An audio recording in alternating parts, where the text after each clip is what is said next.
अगर आप भी लेना चाहते हैं देश दुनिया की तमाम जानकारी तो आज ही सब्सक्राइब करें हमारे चैनल को।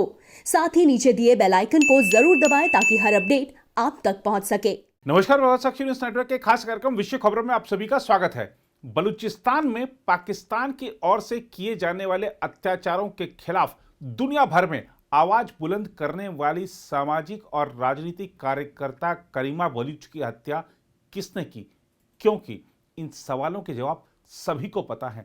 इसीलिए बलूचिस्तान के साथ साथ दुनिया भर में जहां भी बलूचिस्तानी हैं वह पाकिस्तान के खिलाफ प्रदर्शन कर रहे हैं। हैरत की बात यह है कि कनाडा के प्रधानमंत्री जस्टिन ट्रूडो करीमा बलूच का शव मिलने के बाद से इस मामले पर नहीं बोले हैं, जबकि उन्हें मानवाधिकार कार्यकर्ता की हत्या के लिए पाकिस्तान की निंदा करनी चाहिए थी। जस्टिन ट्रूडो को भारत में किसानों के आंदोलन पर वीडियो संदेश जारी करने का टाइम मिल जाता है, लेकिन करीमा बलूच की हत्या पर वह आंखें बंद कर लेते हैं, मुंह पर पट्टी बांध लेते हैं। करीमा बलूच के रिश्तेदार भी अपनी जान को खतरा बता रहे हैं, जिस पर कनाडा की सरकार को ध्यान देना चाहिए। 37 वर्षीय करीमा बलूच की हत्या के विरोध में बलूचिस्तान में प्रदर्शन जारी है और लोग कनाडा सरकार से इस हत्याकांड की निष्पक्ष जांच की मांग कर रहे हैं। बलूचिस्तान में पाकिस्तानी सेना की मुखर आलोचक करीमा टोरंटो में मृत पाई गई थी। 2016 में कनाडा आने वाली करीमा ने बलूचिस्तान में लोगों के लापता होने और मानवाधिकारों के उल्लंघन के खिलाफ बड़े पैमाने पर अभियान चलाया था। करीमा की हत्या से कनाडा सहित अन्य देशों में रह रहे उनके प्रशंसक स्तब्ध हैं। किसी को विश्वास नहीं हो रहा है कि वह अब इस दुनिया में नहीं है। आरोप लग रहे हैं कि पाकिस्तानी इंटेलिजेंस एजेंसी आईएसआई ने करीमा की हत्या करवाई है। पाकिस्तानी मूल के लेखक तारिक फतेह ने भी करीमा की हत्या के पीछे पाकिस्तान का हाथ होने का दावा किया है। अंतर्राष्ट्रीय मानवाधिकार संस्था एमनेस्टी इंटरनेशनल ने भी दोषियों को सजा दिए जाने की मांग की है। संस्था ने ट्वीट किया है कि सामाजिक कार्यकर्ता करीमा बलूच की टोरंटो में मौत होना बेहद दुख की बात है और इसकी तुरंत व प्रभावी तरीके से जांच होनी चाहिए और दोषियों को सजा मिलनी चाहिए। प्रधानमंत्री नरेंद्र मोदी को भाई कहने वाली करीमा बलूच कनाडा में रिफ्यूजी की तरह रह रही थी। उन्हें बलूचों की सबसे मजबूत आवाज में से एक माना जाता था। 2016 में बीबीसी ने उन्हें दुनिया की 100 सबसे प्रभावशाली महिलाओं में से एक बताया था।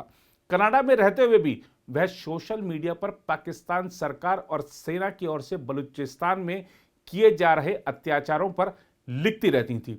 अल्पसंख्यकों और बलूच महिलाओं पर किए जा रहे अत्याचारों के खिलाफ वह आवाज उठाती रहती थी। वह बलूचिस्तान में हो रहे अत्याचारों का मामला स्विट्जरलैंड में हुए यूनाइटेड नेशन के एक सेशन में भी उठा चुकी थी। करीमा बलूच साल 2005 में बलूचिस्तान के शहर तुर्बत में तब चर्चा में आई थी जब उन्होंने गायब हो चुके एक नौजवान शख्स गहराम की तस्वीर हाथ में पकड़ी थी। ये शख्स उनका नज़दीकी रिश्तेदार था। करीमा बलूच ऐसी पहली महिला नेता मानी जाती हैं जिन्होंने नई परंपरा शुरू की और विरोध प्रदर्शनों को तुर्बत से क्वेटा तक सड़कों पर लेकर आई। साल 2008 में तुर्बत में इसी तरह की एक रैली के दौरान उन पर पहली बार आतंकवाद विरोधी कानून के तहत पाकिस्तान सरकार ने आरोप लगाए और बाद में उन्हें भगोड़ा करार दे दिया गया। उन्होंने बलूचिस्तान में गायब होने वाले लोगों के लिए कराची में विरोध प्रदर्शन का आयोजन भी किया था। जब पाकिस्तान में हालात बहुत खराब हो गए तो वो कनाडा चली गई, जहां उन्होंने राजनीतिक शरण ली। भारत से करीमा के रिश्तों को देखें तो 2016 में रक्षाबंधन पर करीमा बलूच ने सोशल मीडिया पर एक वीडियो पोस्ट किया था। इसमें उन्होंने प्रधानमंत्री नरेंद्र मोदी को अपना भाई बताया और उनसे बलूच लोगों की आवाज बनने की अपील की। इस पोस्ट के बाद वे भारतीय मीडिया में सुर्खियों में आ गई। इस पोस्ट के बाद पाकिस्तान ने करीमा समेत 3 बलूच नेताओं पर केस दर्ज किया था। इन सभी पर पाकिस्तान के खिलाफ युद्ध छेड़ने की कोशिश और पाकिस्तानी अफसर पर हमला करने का आरोप लगाया गया था। दरअसल पाकिस्तान सरकार को यह कतई मंजूर नहीं है कि बलूचिस्तान में उसके अत्याचारों के खिलाफ आवाज उठे और दुनिया का ध्यान इस ओर आकर्षित किया जाए। इसीलिए पहले भी बलूच नेताओं की हत्याएं करवा दी गईं या उन्हें गायब करवा दिया गया। करीमा बलूच से पहले मार्च 2020 में स्वीडन में रह रहे बलोच पत्रकार साजिद हुसैन भी लापता हो गए थे। बाद में उनकी लाश एक नदी के किनारे मिली थी। दरअसल पाकिस्तानी सरकार हमेशा से बलूचिस्तान के अकूत प्राकृतिक संसाधनों का दोहन करती रही है। इसी दोहन और बाहरी आबादी को यहां बसाने की सरकार की कोशिशों के खिलाफ लोगों का संघर्ष अपने चरम पर है। पाकिस्तानी सेना और सरकार यहां मूल बलोच लोगों, खासतौर पर अल्पसंख्यकों के साथ अमानवीय रवैया अपनाती है। रिपोर्टों के मुताबिक हजारों बलूच लोग या तो पाकिस्तानी सेना के हाथों मारे गए या लापता हैं। बलूचिस्तान के इतिहास पर गौर करें तो अंग्रेजों ने अपने शासन के दौरान बलूचिस्तान को 4 रियासतों में बांटा था। इनमें 3 मकरान, लसबेला और खारन आज़ादी के वक्त पाकिस्तान में मिल गई, लेकिन कलात के खान यार खान ने अपने को आज़ाद घोषित कर दिया। 27 मार्च 1948 को पाकिस्तान ने कलात पर कब्जा कर लिया।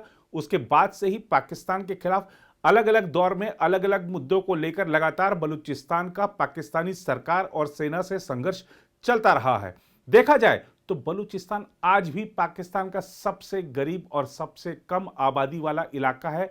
कई दशकों से यहां अलगाववादी सक्रिय हैं। 2005 में पाकिस्तान ने अलगाववादियों के खिलाफ सैन्य अभियान भी चलाया था, लेकिन हालात में कोई बदलाव नहीं आया। बलूच नेताओं ने करीमा की मौत पर दुख जताते हुए कहा है कि यह कोई हादसा या आत्महत्या नहीं बल्कि हत्या है। देखना होगा कि करीमा की हत्या का सच क्या कभी सामने आ पाता है।